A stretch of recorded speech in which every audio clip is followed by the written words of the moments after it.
In a decade, one man set the whole of Europe on fire. In 6 years, 70 to 85 million people died. And just one bomb divided human history forever. This is the story of World War II, completely unaltered from cause to effect. But before we begin this journey, if you like deep analysis of history, subscribe to the channel now and turn on the bell icon. Does the war really end? Or are the seeds of the next war sown? 1918. World War I ends. But not peace, but humiliation. Treaty of Versailles. This treaty forced Germany to take full responsibility for the war. The war guilt clause shattered their national self-respect.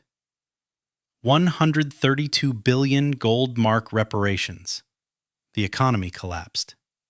Inflation reached such a point that people took carloads of money to buy bread. A country defeated, hungry, humiliated, waiting for a liberator. Adolf Hitler. A failed artist, a common soldier of World War I, but there was fire in his voice. In 1921, he took the leadership of the Nazi Party. His speeches were filled with anger, hope, and a strategy to create an enemy. January 30th, 1933. He came to power in Germany. Within a decade, one war set the entire world on fire. World War II. It killed 70 to 85 million people.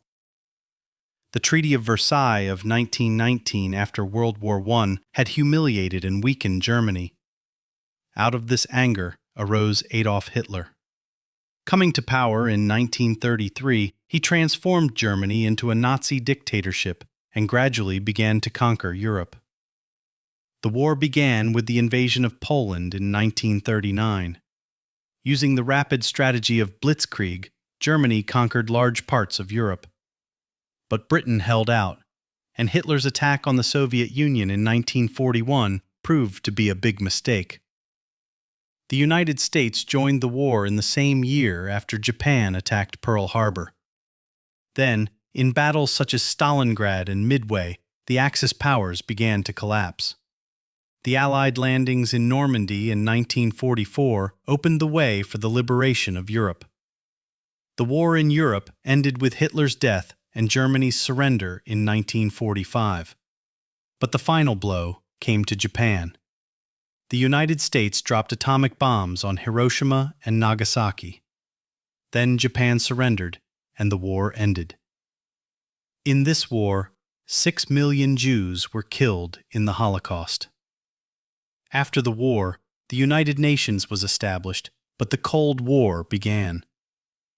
This history teaches us injustice is not peace, but justice is the basis of lasting peace. In 1933, Adolf Hitler became Chancellor of Germany.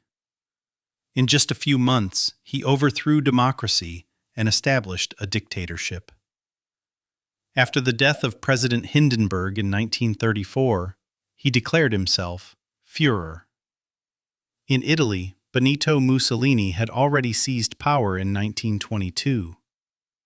Fascism, a radical nationalism where the state is everything, not individual freedom. In 1936, Hitler and Mussolini formed the Rome-Berlin Axis. Later, Japan joined, creating a powerful Axis alliance. At the same time, the Empire of Japan invaded China. In the Nanjing Massacre of 1937, millions of people were killed. Fires were burning in 3 corners of the world, but no one could stop it. Did Hitler want war, or could he not be stopped? 1936 to 1938, Hitler continued to take risks, one after another. The Rhineland was recaptured, Austria's Anschluss, the Sudetenland was claimed. But Britain and France continued to make concessions without resistance. This policy is known in history. September 1st, 1939, 4:45 a.m. Invasion of Poland. The German battleship Schleswig-Holstein fired the first shot at the Westerplatte fortress in Poland. At the same time, about 1.5 million German troops crossed the border. It was a blitzkrieg, a lightning-fast war strategy in which tanks, planes, and infantry attacked simultaneously. Poland was not prepared. German planes in the sky, tanks on the ground. Resistance began to crumble rapidly. September 3rd. Britain and France declared war on Germany. The world was no longer silent. World War II began. But Poland was alone. On September 17th, the Soviet Union invaded from the east, in accordance with the secret agreement of the Molotov-Ribbentrop Pact. Poland was under pressure from two sides. The country was defeated in just 27 days. There was heroism, but no opportunity. Adolf Hitler did not stop after Poland. In 1940, the lightning attack on Western Europe began, the Blitzkrieg. With tanks, fighter planes, and fast-moving troops, the German army occupied Belgium and the Netherlands within a few weeks. Then it attacked France. The French relied on their strong defense, the Maginot Line. But the Germans bypassed it and launched a sudden attack through the Ardennes forest. France fell in just 6 weeks. The whole of Europe trembled. Now the target? Britain. The first major air battle in history began, the Battle of Britain. German Luftwaffe versus British Royal Air Force. A war across the skies, a fight for survival every day. When victory in the sky was not possible, then the strategy of terror began. The Blitz, bombing London for 57 consecutive nights. Houses were destroyed, the city was burning. Yet the people did not give up. Britain stood firm. This was Hitler's first major failure, and the beginning of the turning point in the war. June 22, 1941. Dawn. Operation Barbarossa. The largest land campaign in history began. Adolf Hitler launched an attack on the Soviet Union with more than 3 million troops, thousands of tanks, and aircraft. Hitler's plan was for a quick victory, to defeat the Soviets in just a few months. The initial German advance was devastating.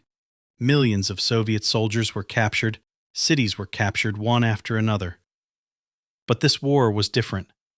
The Soviets retreated, but they did not stop fighting. They burned their own land so that the enemy could not use anything. Then came winter. Temperatures of minus 40 degrees.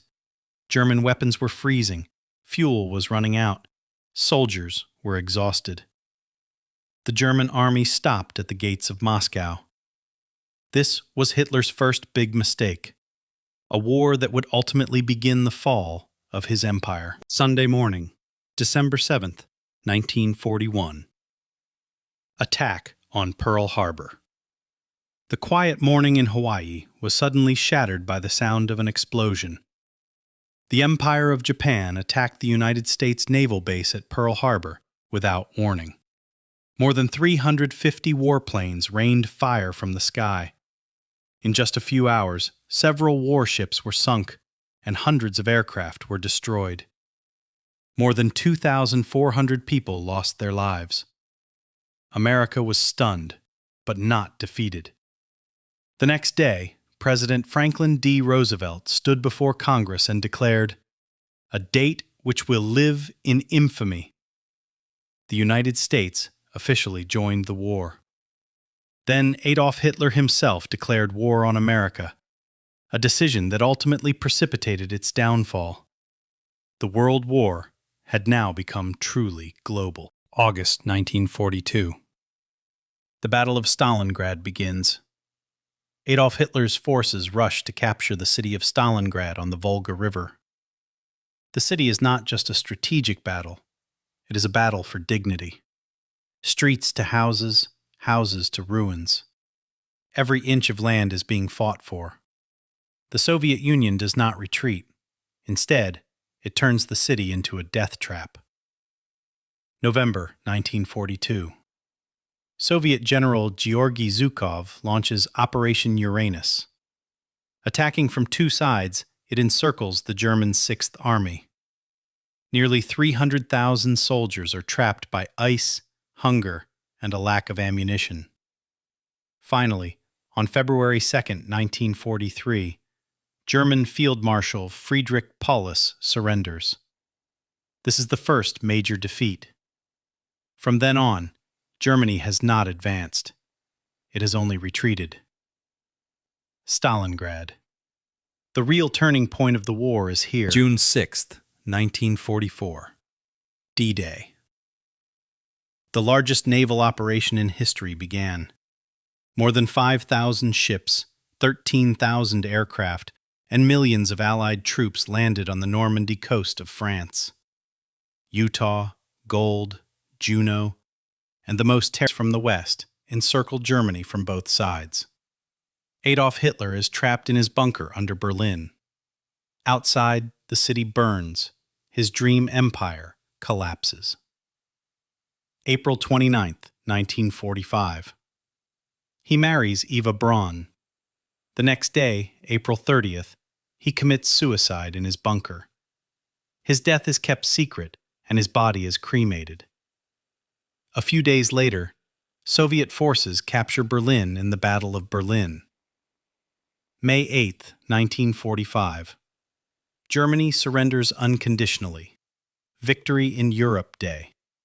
The official end of World War II in Europe.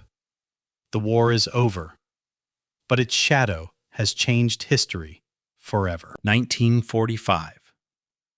The war is nearing its end, but a new and terrifying force confronts humanity. Manhattan Project. This secret project creates the world's first atomic weapon. August 6th, 1945. Atomic bombing of Hiroshima. The little boy bomb is dropped from the B-29 Enola Gay. A moment of light, then silence. Another terrifying explosion. A mushroom cloud rises into the sky. A large part of the city is destroyed in an instant. Millions of people are killed or injured. Many slowly die from radiation. August 9th. Atomic bombing of Nagasaki. A second bomb, Fat Man, is dropped on Nagasaki. Thousands more die. After this devastation, Japan realizes that it is no longer possible to wage war. August 15th, 1945. Emperor Hirohito announces his surrender. September 2nd, 1945. The war officially ends. One bomb, one decision, changed the most horrific chapter in human history. World War II ended, but the world was no longer the same. About 70 to 85 million people died. It was the most terrible conflict in human history. The United Nations was formed in 1945. The aim was to ensure that such devastation would never happen again. The map of Europe and Asia changed. Many colonies began to move towards independence. But a new reality was born. A silent competition between the United States and the Soviet Union, where there is no direct war, but weapons are always ready. The nuclear arms race repeatedly brought the world to the brink of destruction. The Cuban Missile Crisis, the biggest example of this. What does this war teach us? Insults give rise to revenge. Extremism brings destruction. And war never solves problems. Rather, it creates new crises. The biggest lesson: humanity, tolerance, and peace are the only way to survive.